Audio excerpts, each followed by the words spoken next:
Yang si Marcos Jr. nga daw ay gumagamit ng droga. Kayo po ba, may mga time po ba na namataan nyo na may ginagawang kababalagan si Marcos? Mayroon pinapakita video. Ewan ko, baka February daw ilalabas yung mga ano niya. February. May video ulit. Kaya lalong-lalo na si First Lady dahil nga nahuli sila sa LA, sa Beverly Hills. Dokumentado yun. What is up mga kababayan? This is Page Gen Z. Nagbabalik ang boses ng Gen Z dito sa mga isyong politika sa ating bansa. Mga kaibigan, kamusta kayong lahat? I hope you're all doing great mga kaibigan. Sa video ito ating pag-uusapan itong pamumulitika ni Remulla dito sa solar project business ni Leviste na settled na. Actually, nung ilang mga araw pa nakalipas, na-settle na ni Kong Leviste sa mga panayam niya, interviews, sa kung saan napahayagan, maging sa mga press conference na kanya pinuntahan na isettle na niya ang mga stocks na naibenta niya at mga stocks na mayroon pa rin siya para hindi na siya gawan ng kwento. Pero itong si Auntie Claire at itong si Remulla patuloy pa rin ang pagpapakalat ng issue dito kay Kong Leviste dahil nga alam nila napakalakas at napaka-importante ng mga dokumentong nasa kamay ni Kong Leviste, kaya double time yung mga yan para siraan itong ating ka-Gen Z na si Kong Leviste. Ngayon mga kaibigan, itong si Ombudsman Remulla walang sawa ang pagmumulitika, paggamit dito sa solar project business dahil yan lang ang natatanging butas na nakikita nila kay Leviste para masiraan itong si Kong Leviste. Wala na silang ibang makita pang bahid ng korupsyon kaya umabot na dito sa maging sa mga company na naibenta ni Kong Leviste para lamang masiraan itong si Kong Leviste. Pero actually mga kaibigan, kung kayo ay nakasubaybay sa ating channel, napag-usapan nating lahat yan, na-discuss nating lahat yan at narinig natin si Kong Leviste malinaw na malinaw kung ano yung mga stocks na nasa kanya pa rin at mga stocks na naibenta niya bago siya naging kongresista. Ngayon mga kaibigan, bibigyan din natin ng diin itong si Auntie Claire dahil sinabi ni Auntie Claire na bakit siya lang daw ang kinasuhan ni Kong Leviste at bakit hindi niya raw kinasuhan si Remulla. When in fact daw, si Remulla daw ang nagkalkal ng issue. Siya daw ang nagpasimula ng issue tungkol sa solar projects. Ang katotohanan mga kaibigan, hindi dahil porke kaibigan ni Senator Legarda itong si Remulla, hindi na kinasuhan ni Kong Leviste si Remulla. Ang mali po yan mga kaibigan. Mali po iyan. Ang katotohanan po dyan mga kaibigan, hindi po sinampahan ni Kong Leviste itong si Ombudsman Remulla dahil hindi naman po siya ang nagva-vlog gabi-gabi para siraan si Kong Leviste at gawan ng fake news. Mga kaibigan, si Auntie Claire lang naman yung may gawa noon. Si Auntie Claire lang naman guys yung nagpapakalat gabi-gabi. Sabi nga 20 videos na raw ang nagawa ni Auntie Claire para siraan lamang itong si Kong Leviste. Overtime mga kaibigan, grabe. Sabi nga, if you work hard, don't worry, the devil works harder. Sabi nga. Diba? So, huwag kayong mag-alala guys, itong si Auntie Claire ay overtime at double time din ang paninirang ginagawa kay Kong Leviste. Yan alam natin na natatalo na talaga sa mga arguments itong kampo ni Bangag. Minsan natatawa ako spokesperson pa ba yung nakikita ko tuwing nagpapala sa briefing siya? Parang hindi na kasi spokesperson sa the way na nakita ko siya na wala na yung respeto ko sa kanya mga kaibigan. Isang malaking katatawanan itong si Auntie Claire mga kaibigan. Pasensya ka na Auntie Claire pero in my defense and in my personal opinion, mag-retire ka na o kaya mag-resign ka na habang maaga pa kasi hindi na po nakakatuwa yung ginagawa nyo na pag-share sa publiko ng yung personal na opinion habang kayo po ay nakaupo, nakaluklok bilang isang tagapagsalita ng Pangulo. Maling-mali po yun. Diyan po pumapasok yung tinatawag nating conflict of interest. Kayo po ay isang public officer. Kayo po ay subject to scrutiny o nasuscrutinize lahat ng mga sinasambit nyo na pahayag sa publiko. Kaya hindi po nararapat na gamitin ang iyong plataforma para manira ng mga kongresista o kahit sino man, manira ng kahit sino man na kumakalaban sa administrasyon ni Bangag. Alam naman namin na tutakan ni Bangag. Pero wag mo naman masyadong ipahalata kasi halatang-halata na Ate Claire. Halatang-halata na yung pagtatakip mo kay Bangag. Sobrang halata na. Anyways guys, bago natin ipagpatuloy ang diskusyon na ito, wag niyo pong kalimutan mag-iwan ng yung comments sa comment section para maging makabuluhan po ang ating diskusyon at maging interactive po ang ating community. At mag-iwan na rin po kayo ng like kung nagustuhan nyo po ang ating video, mag-subscribe sa ating channel para mas maging updated po kayo sa mga may init at nagbabagang balita dito sa ating bansa. Sa mga new viewers ko po, kayo po ay welcome dito sa ating channel. At maging sa ating mga supporters at solid na nanonood ng ating mga videos every upload, maraming salamat po. Lubos po ang aking pasasalamat sa inyo. Kilala niyo po kung sino po kayo, kaya saludo po ako sa inyo. Saludo po ako sa suporta pinapakita nyo. Huwag kayong mag-alala guys, more news to come, more videos to come, and more issues to cover. Ika nga, tayo nga ang boses ng Gen Z. Titindig tayo para sa susunod na henerasyon mga kaibigan. Kaya wag na natin patagalin pa mga kaibigan. Masyado na mahaba yung intro natin. No? Panoorin natin itong panayam dito kay Remulla. Ang number one na problema palagi ng investor sa Pilipinas as compared with the other countries in ASEAN, power. Kuryente ang problema Patay natin. na patay yan. Walang pupunta dito. Tapos maglalagay ka pa ng sinasabi nilang genius na bata na yon na gumawa ng solar. Kalokohan. Niloko lang tayong lahat. Kasi may kakuntsaba yan sa taas. Hindi niya nga naintindihan yung corporate structure niya eh. O, sino kasama niya? Di may mga abogadong kausap yan? Siyempre. May connection yan sa taas nun. May connection yan sa Duterte government. 2019 yung franchise. Oh. Oh. Sino ba naglakad niyan? Hindi, ganito yan ha.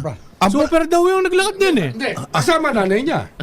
Kasama dun sa Oo, naglakad. kasama sa nagla. Mga kaibigan, nararamdaman nyo na ba maaari na magsimula itong gulo, no? Malaking gulo to, malaking gera to, no? Sa pagitan ni Remulla at ni Legarda dahil harap-harapan, blatant na pambabastos ang ginawa ni Ombudsman Remulla dito sa anak niya na si Kong Leviste. Mga kaibigan, alam mo, natatawa ako dito kay Kong Leviste at nababastusan ako sa kanya. Hindi dahil solid ang aking suporta kay Leviste. Ako po ay nababastusan dahil pinupolitika niya ang isang napakagandang ideya para masolusyonan ang problema sa power o sa electricity dito sa ating bansa. At alam naman nating lahat na ang renewable energy ang pag-asa para po masolusyonan dyan ang problema sa power. At ang isa po sa mga halimbawa ng renewable energy mga kaibigan ay walang iba kundi ang solar panels o ang solar farming. Pero itong si Remulla, itong walang kwentang makapal-kapal ang mukha, pinupolitika niya ang isang napakagandang imbensyon, napakagandang proyekto para sa ikabebenepisyo ng mukha at ng imahe ni Bangag. Alam mo, kahit anong gawin mo Remulla, hindi nagaganda yung itsura ni Bangag sa amin. Kahit anong gawin nyo, hindi nababango yung pangalan niya. Kahit anong paninira nyo, wala na kayong magagawa. Mabantot na yung mukha niya sa amin. Sirang-sira na yan. Kaya alam mo, nasasayangan ako kasi imagine ninyo, ombudsman, napakataas ng posisyon sa gobyerno. Dapat isa yan sa mga naghihimok o isa yan sa mga nag-i-encourage sa publiko at nagsasabi na isa yan dapat sa mga nagbibigay ng solusyon sa mga problema, hindi gumagawa ng problema. Alam na nila alam na ng mga yan, sinabi na nila na malaking problema ang kuryente. Pero bakit nila pinupolitika itong solar project ni Leviste na napakagandang ideya para masolusyonan ang ating problema sa kuryente? Para saan? Para sa ikakabango ng pangalan nila? Kalokohan yan mga kaibigan. Nakakatawa ka Remulla.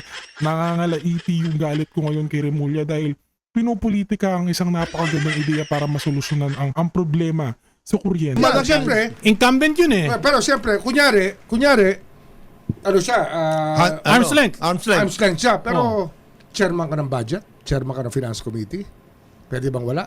Ba? Nakakapikon tong Hindi, sila. ano naman, kunyari, ganito. Ganito ang malaking problema dyan. You promise, ang 18,000 ang requirement natin at that time, 18,000 megawatts. You promise to build on the basis of the Renewable Energy Act, 12,000. Nagawa mo ba? Simple Binigyan ka lang ng franchise. Binigyan ka ng franchise for that Exclusive purpose. franchise pa. 11,000. Exclusive yun, ha? At saka, Oh, I suppose, exclusive nung yan. binigay yan sa'yo, meron timeline yan. Oh, meron. So, ang tanong lang Specific. ako simple lang. Wala akong politika, walang etc. Simple lang. Yun bang napag-agrihan ng gobyerno at yung korporasyon mo? Na-deliver mo Wala. sa tamang panahon. Ito nga yun Imbis na i-bid out mo sa 20 providers ng solar, binigay mo sa isa. Isa lang. Ano yan? Hindi ba dapat mas madali? Alam mo yan, naka-apekto pa yan sa feed-in tariff kasi Precisely. yung mga nag-i-invest ng solar, halimbawa, yung mga PESA companies, meron kami sa actual case sa Cavite, 40 hectares of rooftop, nilagyan nila ng solar. Ayaw bigyan ng fit. Dinelay ni Kusian. Oo. Ayaw nilang bigyan. Oo. Kasi Naka-allocate na yun. naka-allocate na eh. Naka-allocate na. Allocable din? Grabe. Yeah, yun. Naging allocable. Naging allocable. Hindi, Allocable yan. alam mo, 2008, ranking yung franchise. O di, naging allocable yan mga 2018 pa lang. Allocable din pala. Mga kaibigan, na ito, pag-usapan natin itong nakita kong post sa Facebook. Sabi dito, no direct bribe offered to me in flood control probe, yan ang sinabi ni Remulla. Ibig sabihin, wala raw po siyang natanggap na suhol. Ano yung 1 billion na sinasabi nyo ni John Wick? Kayong dalawang magkapatid. Alam niyo po ba yung pelikula na Dumb and Dumber, yung kay Jim Carrey? Alam mo, nakikita ko po sa kanila yung magkapatid na si John Wick tsaka si Boying. Sila po ang Dumb and Dumber ng administrasyon ni Bangag. Sila po yun, mga kaibigan, yung dalawang to. Dahil pinapaikot tayo akala nila tayo yung dumb. When in fact, the both of you guys, you are dumber than us. Kasi alam namin yung totoo. Pero kayo pilit yung binabaliktad yung katotohanan para sa kabebenepisyo ninyo. Hindi nyo po kami maluloko. Tawanan natin sila, mga kaibigan. Sabi niya dito, no bribe offered to me in flood control. Ano ba talaga? Pinagloloko mo? Ba't nyo kami pinagloloko? Yeah. Meron pa. Ayan may connection yan si Leviste sa Duterte government 2019 yung franchise. Bakit nyo pilit idinadawit ang pangalan ng Duterte? Ang pinag-uusapan natin dito ay yung solar panel, solar power projects ni Leviste. Paano nyo na naman na-connecta yan sa Duterte? Alam nyo na paghahalataan na talaga kayo Hindi nyo man lang sana itago yung yung agenda nyo na i-connect kay Duterte lahat ng problema. Hindi nyo man lang itago, talagang lantaran na talaga yung pag-connecta nyo, Alam mo, ang masasabi ko lang po kay Ombudsman Remulla ay relevance. Kong Remulla, ano pong relevance niyan sa solar projects nito ni Kong Leviste? Ano ba talaga, Remulla? Nakakatawa ka. O isa pa, isisingit lang natin at dadaan na lang natin. Itong si Arnie Teves ay naabsuelto na ang kanilang kaso na pawalang sala na. Kung maaalala nyo guys, si Remulla rin po ang nagpakulong dito kay Arnie Teves. Nakikita niyo ba yung pattern ni Remulla? Yung pag-aabuso niya sa kung anumang meron na kapangyarihan siya. Matatapos rin po ang maliligayang araw ninyo. Darating din po ang point na malalaman po namin ang katotohanan. Kaya siguro ngayon, komportable pa kayo, nakaluklok pa kayo dyan. Pero kapag lumabas na po ang katotohanan, nasa amin po ang huling halakhak. Ika nga, mga kaibigan. So ngayon, mga kaibigan, nating panoorin naman itong naging interview kasama ang mga banateros with Sir Manong Chavit Singson. Sa kung saan ito napag-usapan ng samot-saring issue. Nandiyan na yung kay Yusek Claire, nandiyan na yung sa anomalya sa flood control, nandiyan na yung korupsyon, lalo-lalo na itong pagsusupalpal ni former Governor Chavit Singson dito kay Bangag. Ayan mga kaibigan, huwag na po nating patagalin, panoorin na po natin ang video ito. Ito, si Attorney Yusek at Attorney Claire Castro, sinampahan po ng kaso ni Congressman Lian Leviste at hinihingan po ito ng 110 million na civil libel case. Sa tingin nyo, tama lang po ba yung ginawa ni Congressman Lian Leviste? Hindi ko alam kung sinampa, pero marami naman silang flood control. Marami pera yun, kaya niyang bayaran. Sa tingin nyo po, kayang-kaya. Kayang-kaya. Bayaran ni Attorney Claire. Ay po sir, di ba madalas din yung pong medyo nababanggit itong si Yusek Claire. Sa tingin niyo po ba talagang itong si Yusek Claire ay isa sa mga dahilan kung bakit itong administrasyon ni Marcos talaga naman nagkakaroon ng ganyang trust rating na -3? Kasi nung araw, against Marcos yan, dami ng banat, walang alam, dami siya sabi. Tapos, nung in-offer yung posisyon, may budget sila 2.4 billion, bumaliktad kagad. So, anong kredibilidad niya ngayon magsalita na para kay Marcos? Siya binabanatan, masamang tao yan si Marcos, masama na biglang mabait si Marcos. So, walang credibility yung mga... Wala rin palang hiya itong si Ante Claire. Alam naman namin na wala nang hiyang natira sa katawan ni Ante Claire. Makapalat matigas na talaga yung mukha niya ni Ante Claire Pero the mere fact na kalaban yan ni Marcos dati, isa yan sa mga nambabash kay Marcos. Ngayon, kung makahugas kamay at makalinis ng pangalan ni Marcos, akala mo wala nang bukas. Yung parang hanggang ano lang talaga, hanggang ngayon lang talaga. parang may hinahabol sa deadline, gigil na gigil eh. Dahil wala rin naman kwenta yung ginagawa mo dyan sa PCO. Bumababa lang ang ratings ng Pangulo dahil sa'yo. Hindi ko po didepensahan si Bangag, pero nakakahiya po kasi sa mga foreign investors, nakakahiya po sa mga nais mag-invest sa ating bansa na nakikita nila yung tagapagsalita ni Bangag ganyan. No, nakakahiya, ang cheap ng tagapagsalita ni Bangag. Hindi ko po pinoprotektahan si Bangag. Concern lang po ako sa mga private investors sa ibang bansa na gusto pong mag-invest sa ating ekonomiya, no. So, yun lang po ang reaction natin na masasabi, nakakapanlumo, nakakapandiri ka, Auntie Claire. Taong ganyan. Hindi na, So sa tingin nyo, Manong Chavit, yung 2.4 billion napunta sa kanya. Posibleng napunta sa kanya. Ang budget nila sa opisina nila. Ewan ko kung meron din allocable. Dahil Ano yun? Isang taon o yun ang talagang buong budget hanggat budget nila yun. sa kabuuan? Isang taon yun, sa isang taon. Isang taon, no? Aba, malaki pala, 2.4 billion. Magkano kaya kay Auntie Claire doon? Yung iba pa sweldo nun. Iba pa sweldo. Paano ka babaliktad agad? Malaki usapan. So, yung sinampang Kaya 110, naman pala overtime itong si Auntie Claire, grabe, kumumulsa ng pera. Tapos yung 110 million na hinihingi ni Kong Leviste bilang acknowledgement sa kanyang paninira kay Kong Leviste, hindi niya kayang maibigay. Kung tutuusin, barya lang yung 110 million na yun, 2.4 yung billion. 2.4 billion ang budget ng PCO. Tapos 110 million lamang ang hinihingi na compensation o acknowledgement ni Kong Leviste dito kay Auntie Claire. Pero ayaw pa rin magpatalo ni Auntie Claire kahit obvious naman na puro fake news yung babaeng yan. Auntie Claire, awa na lang talaga sa mga tao dahil nagsasawa na sila sa'yo. Nagsawa na kami sa'yo, Auntie Claire, to be honest. million, kaya, panis, kaya. Kayo po, Manong Chavit, kayo na nakita nyo na po ang maraming presidenteng dumaan. At nakita nyo na rin po yung klase ng mensahe ang binibigay ng mga administrasyon. Sa tingin nyo po ba itong administrasyon na ito, tama lang ang kanilang mensaheng binibigay sa tao? O ano ang mga pagkukulang na sa tingin nyo sana'y nagawa nila para at least medyo yung mga tao naman ay maging kumpiyansa sa gobyerno? Wala nang kredibilidad ang presidente dahil ang survey sa kanya, negative 20 na eh. So, hindi totoo yung mga sinasabi na nakagawa siya ng 5,500, more than 5,500 na flood control project. Ni isa, wala akong makita eh. Nag-iimbestiga kami sa iba-ibang probinsya. Wala yung 5,500 na sinasabi niya. So, inumpisan nila yan, paggawa ng pera, 23, 24, 25. Na pinakamalaki na 25. So, Manong, bilang si Marcos Jr. ay tiga Ilocos Norte, ano po bang mga magagandang nagawa doon ni Marcos Jr. sa mismong lugar niya? Well, sa nakita ko, walang maganda dahil tanong-tanong ako doon sa mga mayors. Talagang palpak lahat yung mga ghost project. Paano hindi maging ghost project? Dahil,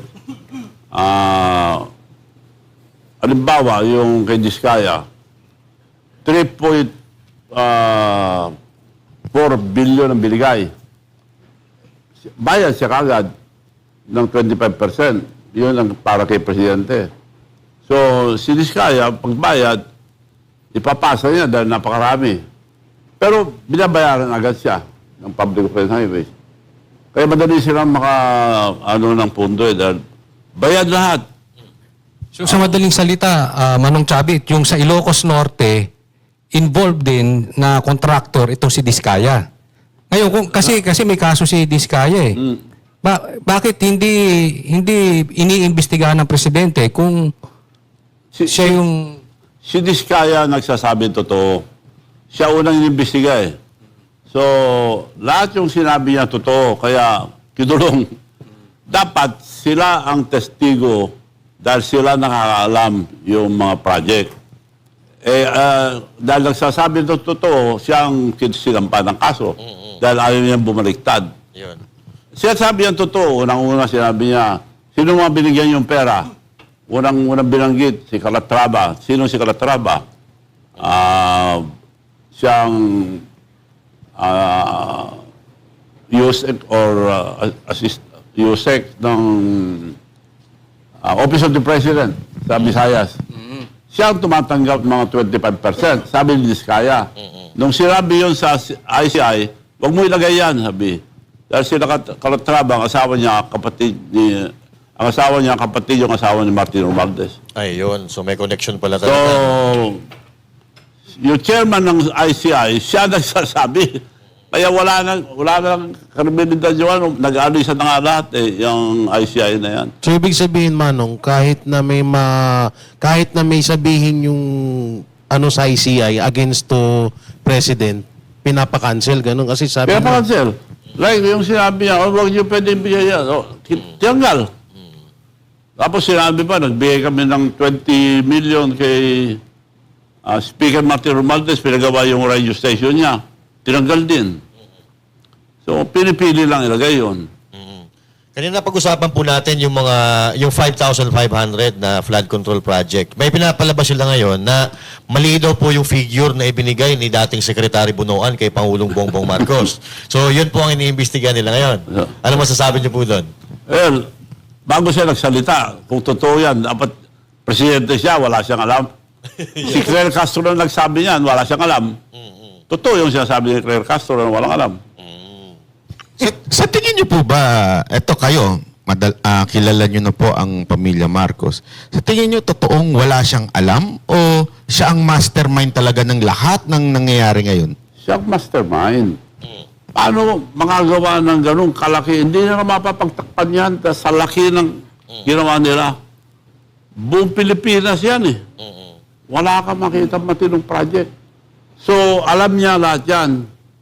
Nung tatlo nag-uusap noon, dalawa lang muna sila. Saldi saka hindi niya binuko yung mga senador. So, ginawa niya, gumawa pa sila ng pera. Kasi alam niya senador siya noon eh. May kaso nga siya eh. Kay, ano ba yun? Napoles? Napoles. May kaso rin siya, alam niya. Active pa po yun hanggang ngayon, yung kaso na yun. Siyempre, wala man na nakakasuhan ng senador eh. Bagay. So, kasuhan mo isa, dapat lahat. Dahil ginagawa na yan nung araw pa. So Manong, ibig sabihin yung pinapakita ngayon ni Bongbong Marcos na anti-corruption daw siya, pakitang tao lang talaga. Pakitang tao lang yan. Oo. Kasi, Corruption, mas masahol pa sa tatay niya eh. Ang tatay niya nandun sa Guinness Book of Record. The biggest robbery of government. Akala ko nung tinulungan ko, ayusin niya yon. Hindi, nilampasan pa eh. So yung record sa Guinness, lagpas na ngayon. Lagpas Tatlong na. taon pa lang. Dapat ilagay din sa Guinness Book of Record. mas malupit dapat siya. At saka, yung sinasabi niyo dun sa isa niyong interview na pagkapanalo ni Bongbong Marcos, parang hindi na kayo kilala. Diba? Ano? Parang hindi na kayo kaagad kilala nung nanalo siya. Parang alam mo yun, yung dead man na. Yun nga nagtataka dahil unang labas namin sa Japan, in-snap na ako. So iniisip ko, ang aga naman, wala naman intriga, ba't kaya?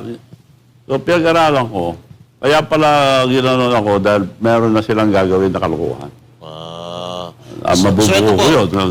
Sa tingin niyo po ba itong ginagawa ni si Claire Castro ay nakakatulong kay Pangulong Bongbong Marcos o lalong nakakasira? Kasi walang kredibilidad si Claire Castro. Nasa record siya nagsasabi na walang alam si Marcos. Yun dati. Bongbong Marcos. Oo, walang alam yan. Walang alam. Totoo yung sinasabi niya. Pero ngayon po, kinu-question niya yung legalidad daw ng cyber libel case na ikinakaso sa kanya ni Congressman Leviste. Problema na niya yun. Eto Manong, total, di ba, sinabi niyo na rin naman po na nakakasama kayo noon ni Marcos Jr., lalong-lalo na nung halalan, isa kayo sa tumulong sa kanya, para sa pangangandidato nung halalan. Kasi 'di ba, may nilabas na etong si Amy Marcos na yang si Marcos Jr. nga daw ay gumagamit ng droga. Kayo po ba, may mga time po ba na namataan nyo na may ginagawang kababalagan? Mayroon pinapakita video. Ewan ko, baka February daw ilalabas yung mga ano niya. February. Naku May po, video yan ulit. Kaya yung rally sa February, tinatanong ko nga, ako nagko-coordinate lang. Lahat yung against sa grabbing corruption, against sa gobyerno. So kailangan sama-sama lahat para... Pero may tanong ako. Matagal mo na nakakasama sila Marcos, di ba? Hindi naman. Pero one time ba na pansin mo na gumagamit na ako? Ano sa tingin? Nahuli mo na ba? Nahuli mo na? Yun ang naririnig ko. Dahil kapitbahay lang namin, yun naririnig ko. Kasi hindi ko mikibo yan, so mga ganyan talagang may ginagawa. Lalong-lalo na si First Lady dahil nga nahuli sila sa LA, sa Ay, Beverly Hills. oo. Dokumentado yun. Saka 12 hours bago sinabi, bawal yun. Dapat pag may krimen o namatay, agad-agad sabihin. Tama. Lilinis muna nila.